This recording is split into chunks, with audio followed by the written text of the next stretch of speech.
Good morning, ladies and gentlemen, and welcome to the show on this Monday, June 5th, 2023. Thank you for tuning in. I'm glad to have you guys here. I'm going to tell you, already, just another 52 people are shot and 10 murdered in Chicago this weekend. Just in one weekend! 52 people, if you can imagine around the city, 52 people in one weekend. You're not safe. When it's those kind of numbers, you're not really safe in Chicago. You got to be very careful where you go in Chicago. Now, if you're going to visit Chicago, be very careful. Imagine 52 people. I mean, you could just be getting out of a cab someplace. Just get from the airport and on your way to the hotel or something, and some guy will run up and bang.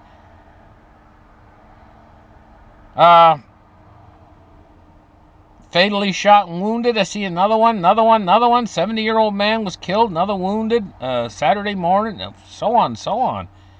It's getting crazy out there. Now, this is a sign. Right now, it's in Chicago, but I mean, it's just a sign that things don't change. The direction that we're moving, this is going to come to your town. As the people get squeezed. And who's squeezing them? The government's squeezing them. The Federal Reserve is the biggest ones responsible. Through their policies, enacted policies by the Federal Reserve, that's creating the poverty situation. That's causing society to start to crack apart. Raising rates. Make things harder and tighter for all of us. They print a lot of money. And then they pull it all in. Suck it in. Try to suck it in. That creates the economy to start to collapse underneath itself. Moving on. There was a sonic boom over Washington. A massive sonic boom. And people were really frightened. I'll tell you, it must have been really loud. I don't know if I can play the video here. Let me just see.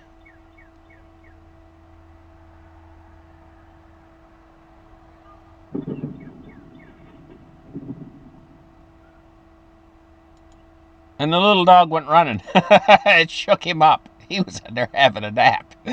Anyway, so it says that NORAD fighter jets were authorized to travel at supersonic speeds, and a sonic boom may have been heard as residents of the region. They were saying that it was some sort of a private jet or something that was... it says on Sunday afternoon, NORAD scrambled two F-16 fighters to intercept an unresponsive private jet that breached highly restricted airspace in Washington, D.C. The private jet crashed shortly afterwards in a mountainous terrain region in Northern Virginia. I'm going to tell you guys, this sounds very suspicious to me, this story. You know, how much can you believe that's in the news nowadays? Maybe they're covering up something. What? I don't know. UFOs or anything. I just don't know. But the whole story sounds kind of suspicious to me, that they were scrambling these jets over the Washington area. This is supposed to be the crash site or whatever in the heck it was. You know? I'm just suspicious of the news now. I'm just telling you. I mean, I'm always looking for cover-ups and stuff in the news. I don't believe half the stories that they feed us. They're controlling the media now, completely almost. And so, I mean, is it any wonder they create suspicion in all of us when they do things like that? Moving on today, we're going to take a look at the silver price. $23.48 today. It's down 10 cents on the day so far. See, it's all, this whole system now is being orchestrated. It's almost like all the media, they're all in on it. And I saw this one show. I'll tell you guys, I saw this one show, and they were showing the news media people all saying the same thing, reading from a script. First one would say it, and then a different channel they were showing from different areas within the media, them all reading the same script. It's like they're being controlled. It's like they're all a bunch of puppets that are being controlled, maybe by an AI or something like that, is controlling them all. And it's like they're all puppets, just reading from a script.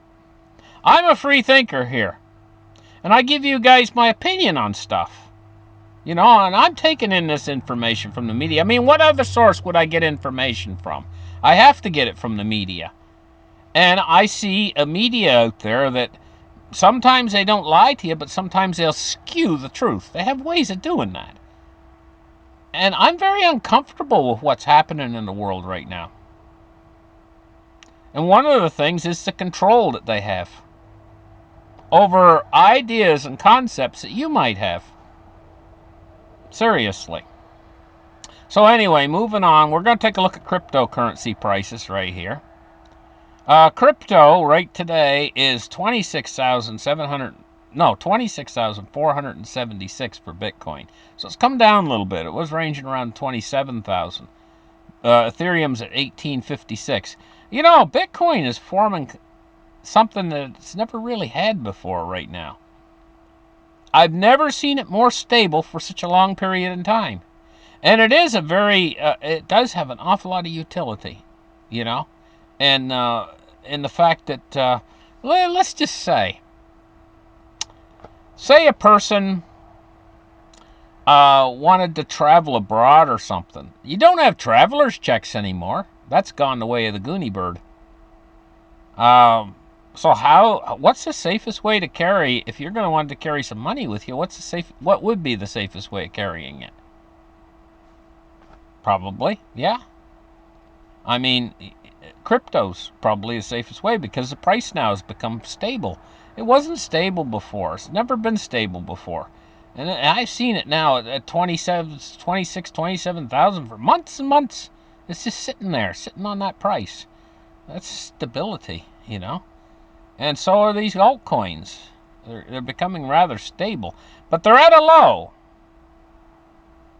They're at kind of I'm not going to say they couldn't go lower, but they're kind of at a low in their price right now. You got to realize Bitcoin was $68,000 each. Now they're $26,000 each. That's a massive price drop. It just goes to show you how high they could go, especially if the world flares up and starts to act up and the financial system starts to act up and we get massive inflation or something. You know how high this stuff could go? Now, the thing is, I still truly believe, though, that cryptocurrencies are much riskier than gold and silver. Dow Jones Industrial Average today is down 107 points at 33,655. Now, I got something to say about this market.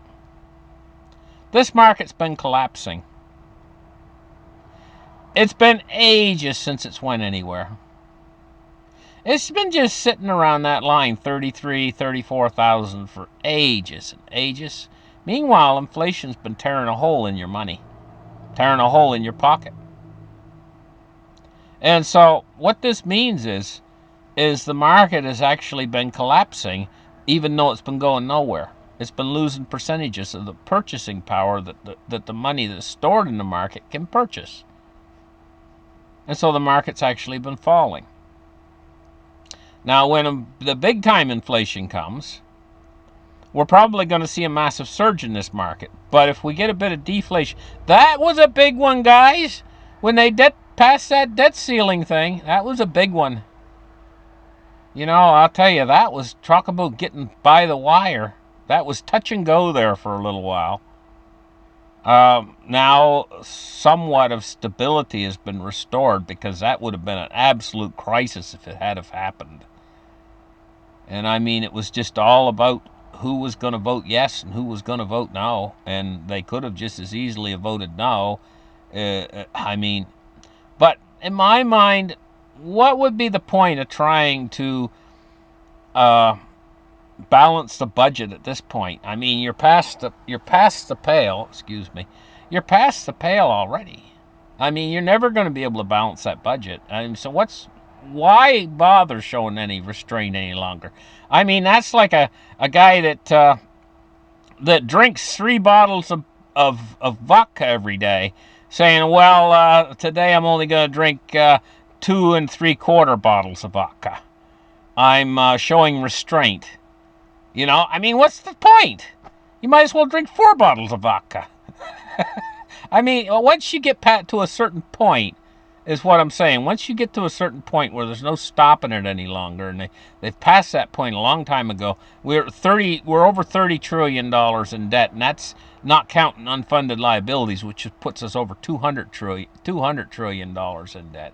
And each person out there owes like $100,000 on an individual basis to try to pay it off. I mean, it's gone past it. So what's the point of trying to show physical restraint? Taking a look at crude oil today, $72.50. It's up $1.6%. It's up 76 cents on the day. Crude oil starting to go up again. Price. Taking a look at bonds and rates today, and we're seeing the 10-year is down less than 1 basis point. It's at 3.68. No, 3.8. 3.8. Why did they make those numbers so small? I'm getting old. My eyes. I need reading glasses sometimes. But anyway. But at long distances, I can see good. Really sharp, my vision. But it's just short out. It's close in, like if I'm trying to read a newspaper or something. And why do they always make the print so darn small? You know? Honest to goodness, they could make the print a little bit larger, especially on cell phones, for crying out loud. I mean, it's microscopic on cell phones. Anyway, guys, taking a look at the 30-year here, it's 3.87, and it's down 0.5 basis point. Now, taking a look at the U.S. dollar index today, and we're looking at 104.1, and the dollar has been up lately. It doesn't surprise me a lot. I mean, they've taken it right to the edge of liquidity crisis right now. We're right on the cusp of a liquidity crisis, and that would have been devastating if they had have went into a debt default at the same time, U.S. debt default. But they didn't, and they're pouring the money back in on that end of the spectrum. Well, they're draining it out on the other end of the spectrum. Anyway, thank you guys for listening to my show. Like and subscribe, and we'll catch you guys in the next episode, and have a great afternoon. Bye-bye.